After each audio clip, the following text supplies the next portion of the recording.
Hello everyone, my name is Pooja Meena. Today our topic is determination of hematocrit और इसकी जो short form होती है उसको अपन बोलते हैं HCT एंड इसका एक और नेम होता है अपने पास में जिसको अपन जनरली पैक्ड सेल वॉल्यूम के नाम से जानते हैं, जो PCV उसको अपन कहते हैं। अब देखो, सबसे पहले आपको PCV को समझने से पहले इस जो टर्म लिखी हुई है अपने पास में उसको अपन थोड़ा सा समझते हैं कि PCV होता क्या। पहले पैक्ड का मतलब क्या है। पैक्ड का मतलब होता है packing of cells. Which cells we are talking about? RBC cells. Okay. And there volume. Volume मतलब उनकी कितनी कंसनट्रेशन बनने वाली है, उनकी कितनी वॉल्यूम होगी। देखो यहाँ पे मैंने एक डायग्राम बना रखा है कि जहाँ पे अपन ने क्या करा, एक विंट्रॉप ट्यूब ले रखी है। उस विंट्रॉप ट्यूब में अपने पास में सैंपल आया था। उस सैंपल को सबसे पहले अपन ने फिल करा। फिल करने के बाद में उसको अपन ने सेंट्रीफ्यूज करा। सेंट्रीफ्यूज करने के बाद में अपन देखेंगे कि उस विंट्रॉप ट्यूब के अंदर क्या होगा, नीचे रेड सेल्स की पैकिंग हो जाएगी। उसी को अपन क्या बोल रहे हैं, पैक्ड सेल वॉल्यूम के नाम से अपन जानते हैं। वो जो सेल्स होते हैं पैकिंग, दैट इज़ इम्पोर्टेंट। वो जो पैकिंग होती है, उनकी जो पैकिंग होती है, हर एक आरबीसी सेल्स क्या होता है, एक दूसरे आरबीसी सेल्स के ऊपर फिक्स होता है। उनका फिक्स अरेंजमेंट है वो, लाइक इस तरीके से पैकिंग होती है। लाइक कॉइन्स को, जैसे अपन कॉइन्स को साथ में रख देते हैं और वो कॉइन्स एक दूसरे के ऊपर रहते हैं, वैसे क्या होता है आरबीसी सेल्स यहाँ पे वैसे ही पैक होती है। एंड बीच में एक बफी कोट की फॉर्मेशन होती है एंड प्लाज्मा की फॉर्मेशन होती है। प्लाज्मा से आप बहुत सारे टेस्ट लगा सकते हो उधर, और बफी कोट से जस्ट लाइक अपने टेस्ट अभी पढ़ा था, एली सेल्स परफॉर्म कर सकते हो और रेड ब्लड सेल्स को पर आइडेंटिफाई करेंगे, वो अपना इंपॉर्टेंट होता है। अब इसको समझते हैं कि पीसीवी की जो डेफिनेशन है, पीसीवी अपन ने कैसे परफॉर्म करा वो समझते हैं। तो अपन एक बार रीड करते हैं, फिर मैं आपको कैसे समझाऊँ वो आपको बताऊँगी कि कैसे अपन कितने टाइम के लिए सेंट्रीफ्यूज करेंगे, अपन सैंपल को वो देखेंगे। तो फर्स्ट रीड करते हैं। PCV is the amount of packed red blood cells following the centrifugation expressed as the percentage of the total blood volume. That mean ये मैंने क्या ली, एक विंट्रॉप ट्यूब ली है, ठीक है। इस विंट्रॉप ट्यूब में मैं क्या करूँगी, ब्लड सैंपल को फिल करूँगी। वैसे तो अपन को यहाँ पे पार्शियल पिपेट लेनी होती है, बिल्कुल बहुत बारीक होती है, बट यहाँ पे मेरे पास एक ऑर्डिनरी पार्शियल पिपेट है, उसकी हेल्प से मैं आपको सिर्फ समझा रही हूँ। लाइक यहाँ पे अपना सैंपल रखा हुआ है, सैंपल को आपको इसको पुश करके सैंपल फिल करना होगा। एक ऐसे अपन इसको करके सैंपल फिल करेंगे। फिल करने के बाद में इसमें ऐड कर देंगे। वो बहुत बारीक होती है बिकॉज उसमें इसका बोर आपको पता है 2.5 होता है, ठीक है, इसलिए उस बहुत ज़्यादा वो माइन्यूट होती है और उसको ईजिली अपन यहाँ पे ड्रॉप करते हैं और ये सैंपल उसको फिल कर देते हैं। मैं ऑलरेडी विंट्रॉप ट्यूब के ऊपर लेक्चर बना चुकी हूँ कि विंट्रॉप ट्यूब की लेंथ कितनी होती है, 110 होती है एंड इसकी मार्किंग होती है अपने पास में 0 से 10 इसकी मार्किंग होती है। दैट मीन्स 100 सेंटीमीटर इसकी मार्किंग होती है। अब मार्किंग इसमें बहुत साइड्स होती है, उसका भी अपन यहाँ पे रोल देखेंगे। बहुत साइड जो मार्किंग है उसका यहाँ पे क्या रोल है, हेमाटोक्रिट में यहाँ अपने पास में क्या रोल आता है।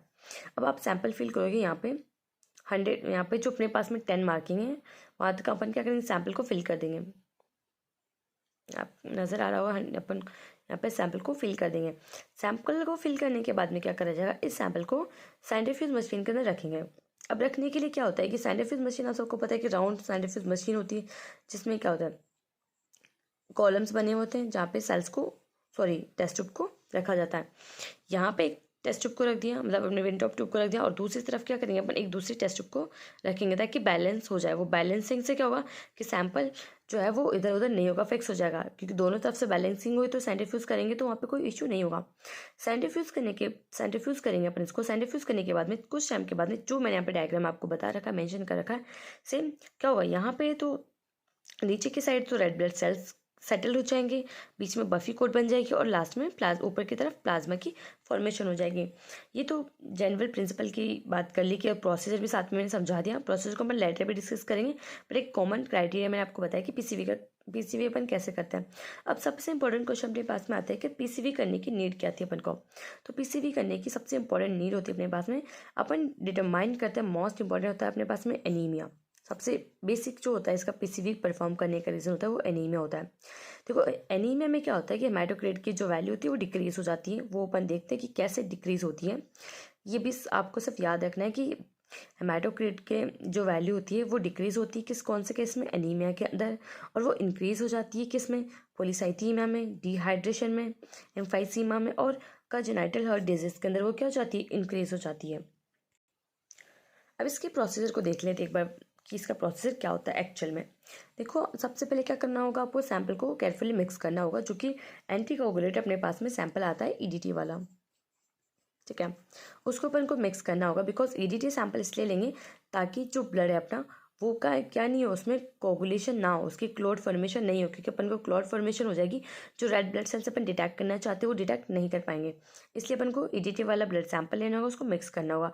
ईडीटी ब्लड सैंपल को इसलिए मिक्स करते हैं सैंपल के साथ में, ताकि वो जो ईडीटी है वो पूरे सैंपल के साथ ही अच्छे से मिक्स हो जाए। अगर सिर्फ आप जैसे लाइक आपने जो अपना वैकेट्यूरस होता है उसमें ब्लड लिया और उसको ऐसे के ऐसे रख देंगे, तो क्या होता है, ईडीटी यहीं पे रहेगा और सैंपल ऊपर रहेगा, तो ऊपर क्लॉट फॉर्मेशन होना स्टार्ट हो जाती है। इसलिए जब भी ईडीटी में सैंपल कलेक्ट करते हैं तो उसको ऐसे करना होता है, यानी उसको ब्लड सैंपल के साथ में मिक्स करना होता है। मिक्स करने के बाद उसको रखना होता है कि केयरफुली ब्लड जो है किसके साथ मिक्स हो जाए, ईडीटी के साथ मिक्स हो जाए।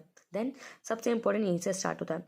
अब एक विंट्रॉप ट्यूब अपन लेंगे और पार्शियल पिपेट की हेल्प से अपन जो अपना 100 मार्क्स होता है, 100 मार्क्स मतलब ये जो होता है 1 1 2 3 जैसे करके जो 10 तक मार्किंग इसकी होती है वो कितनी अपनी 100 अपनी मार्किंग होती है, यानी इसको आप काउंट करोगे तो 100 मार्किंग तो अपन को क्या करना होगा, यहाँ पे फिल करना होगा ब्लड सैंपल को। ब्लड सैंपल को फिल करने के बाद में पार्शियल पिपेट की हेल्प से अपन फिल कर लेंगे। फिल करने के बाद में साइंटिफिक मशीन में क्या करेंगे, इसको अपन बैलेंस करने के बाद में, लाइक मैंने अभी जैसे आपको समझाया था कि एक तरफ विंट्रॉप ट्यूब, दूसरी तरफ कोई भी अपन नॉर्मल टेस्ट ट्यूब या कोई विंट्रॉप ट्यूब ही रख देंगे, उसको बैलेंस करेंगे। बैलेंस करने के बाद में उसको सेंट्रीफ्यूज करना होगा अपन को। सेंट्रीफ्यूज करेंगे अपन 3000 RPM पे 30 मिनट्स के लिए।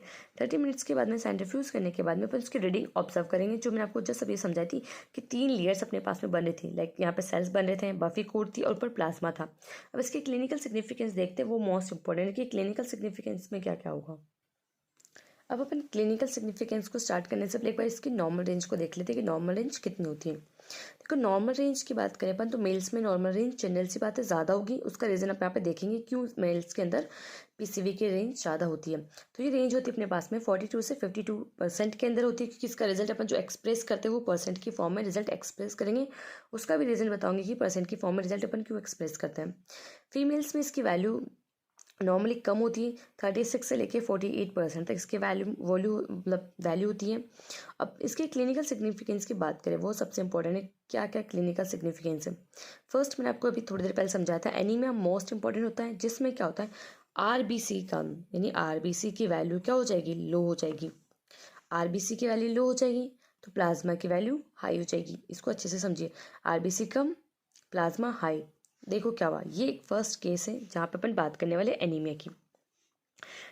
ये अपनी जो विंट्रॉप ट्यूब थी, जिसमें क्या करा था, सैंपल फिल कर लिया था, सेंट्रीफ्यूज कर लिया था। सेंट्रीफ्यूज करने के बाद में यहाँ पे मैंने सेल्स को ऑब्जर्व करना स्टार्ट किया, ठीक है। तो एनीमिया में क्या होगा, एनीमिया के अंदर क्या होता है, आपने एनीमिया को ऑलरेडी पढ़ा था कि एनीमिया अपन डिस्कस कर चुके थे सिकल सेल के बारे में। अब एनीमिया में क्या होता है, एनीमिया का जनरल होता है कि वहाँ पे आरबीसी की वैल्यू कम होती है। आरबीसी की वैल्यू कम है तो प्लाज्मा हाई होगा। तो अब फर्स्ट जो केस अपन बात करें एनीमिया की, तो इस विंट्रॉप ट्यूब में क्या होने वाला है, आरबीसी की वैल्यू कम है, तो यहाँ पे जो सेल्स बनी है पैक्ड सेल्स आपस में, उनकी वॉल्यूम कम हो जाएगी, ठीक है। वॉल्यूम कम हो गई, बीच में बफी कोट वाइट सी जो आपको नजर आ रही है वो बफी कोट बन जाएगी और ऊपर प्लाज्मा की वैल्यू ज़्यादा हो जाएगी, ठीक है। तो ये जो केस होता है, जो पेशेंट होता है उसका अगर सैंपल सेंट्रीफ्यूज करता है और ये केस अपन को देखने को मिलता नहीं, पैक्ड सेल्स की वॉल्यूम कम है, ठीक है, और प्लाज्मा की वॉल्यूम ज़्यादा है, तो वो इंडिकेट करता है कि उस पेशेंट के अंदर क्या है, उस पेशेंट के अंदर आरबीसी सेल्स की जो वैल्यू है बहुत कम है, और वो इंडिकेट करेगी कि उस पेशेंट को क्या है, एनीमिया हो सकता है।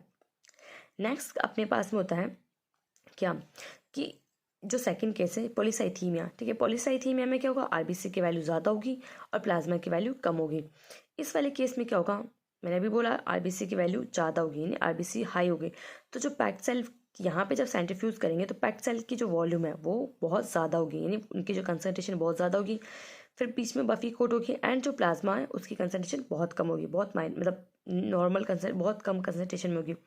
अब ये ऐसा जनरली देखो, नॉर्मली तो क्या होता है, ये नॉर्मली भी देखने को आपको मिल सकता है अगर अपन एक मेल और फीमेल की सैंपल को विंटर ट्यूब में सेंट्रीफ्यूज करके देखते हैं तो, क्योंकि आपको पता है कि फीमेल्स में क्या होता है, आरबीसी की जो वैल्यूज़ होती है वो बहुत कम होती है और मेल्स के अंदर आरबीसी की वैल्यू ज़्यादा होती है। तो ये तो नॉर्मल केस होता है, बट ये इतना वेरिएशन कब देखने को मिलेगा, जब वो जो पर्सन है, चाहे वो मेल हो चाहे फीमेल हो, अगर एनीमिक होता है तो उन दोनों में क्या होगा, उन मतलब चाहे मेल और फीमेल उसके अंदर दोनों के अंदर क्या हो जाएगी, आरबीसी की वैल्यूज़ कम हो जाएगी। अगर उनके अंदर पॉलीसाइथीमिया देखने को मिलेगा, तो आरबीसी की वैल्यू ज़्यादा हो जाएगी। अब देखो इनमें रीडिंग जो अपने विंटरप टेस्ट ट्यूब में अपन जो टेस्ट परफॉर्म करते हैं उसके दो बेनिफिट अपने पास में होते हैं। फर्स्ट, आप इससे क्या कर सकते हो, पीसीवी की वैल्यू कैलकुलेट कर सकते हो, यानी क्योंकि आपको दिख रही होगी यहाँ पे मार्किंग, एक मार्किंग अपने पास में ऊपर से 0 से 10 तक मार्किंग है, जो जनरली अपन यहाँ से ईएसआर कैलकुलेट करने में अपन को हेल्प करेगी। दूसरी मार्किंग यहाँ पे है, ये वाइट है तो आपको शायद नज़र नहीं आएगी, ये होती है अपने पास में नीचे की साइड से 0 से ऊपर 10 मार्किंग होती है, जो जनरली पीसीवी को कैलकुलेट करने में हेल्प करती है। क्योंकि आपने देखा होगा ईएसआर का एक और, जब ईएसआर परफॉर्म करते हो ईएसआर के बहुत तरह मेथड होते हैं, पर जो मोस्ट कॉमन होता है एक होता है अपने पास में वेस्टर्न ग्रिड मेथड, दूसरा अपने पास में विंटॉप मेथड होता है। तो इससे बेनिफिट ये होता है कि आप 2 टेस्ट साथ में परफॉर्म कर सकते हो। तीसरा टेस्ट का बेनिफिट ये है कि यहाँ पे बफी कॉर्ड की फॉर्मेशन होती है, जिससे अपन बहुत तरह के टेस्ट परफॉर्म कर सकते हैं, लाइक एली हो सकता है या फिर आप कोई भी अदर टेस्ट परफॉर्म कर सकते हो। ये तो जनरल बात थी। अब ये तो आपने बेसिक, इसका बेसिक जो सिग्निफिकेंस था वो एनीमिया और पॉलीसाइथीमिया को लिखे था। अब क्या होता है कि ये जो प्लाज्मा है ये आपको और भी डिजीज को बताएगा, नहीं जो ब्लड सेल्स हैं उन्होंने तो बेसिक बता दिया कि एनीमिया भी हो सकता है, पॉलीसाइथीमिया भी हो सकता है। अब ये जो प्लाज्मा क्या इंडिकेट करेगा, प्लाज्मा इंडिकेट करेगा, देखो प्लाज्मा क्या इंडिकेट करेगा, अगर येलो कलर होता है प्लाज्मा का, बहुत ज़्यादा येलो कलर आता है, तो वो बताता है कि वहाँ पे जॉन्डिस होने की बहुत ज़्यादा पॉसिबिलिटीज़ हैं। ठीक है, मिल्की कलर आता है तो वो ल्यूकीमिया की कंडीशन बताएगा, बिकॉज वहाँ पे क्या हो जाएगा, डब्ल्यूबीसी की जो वैल्यू बहुत ज़्यादा इंक्रीज हो जाएगी, और साथ में जो बफी कॉट है उसकी वैल्यू भी बहुत ज़्यादा इंक्रीज हो जाती है। नेक्स्ट, क्लाउडी इंडिकेट करेगा कि मल्टीपल माइलोमा हो सकता है वहाँ पे। एंड अगर रेडिश कलर आ रहा है दैट मीन वहाँ पे हिमोलाइसिस हुआ है बहुत ज़्यादा, तो वो दैट मीन आपको पता चलता है कि यहाँ से पीसीवी की वैल्यू भी पता चल रही है, और ईएसआर से अपन अदर डिजीज को भी अपन आइडेंटिफाई कर सकते हैं। तो आज के लेक्चर में बस इतना ही। अगर आपको वीडियो अच्छी लगे तो आप उसको लाइक करें, शेयर करें और मेरे चैनल को सब्सक्राइब करें। Thank you so much for watching.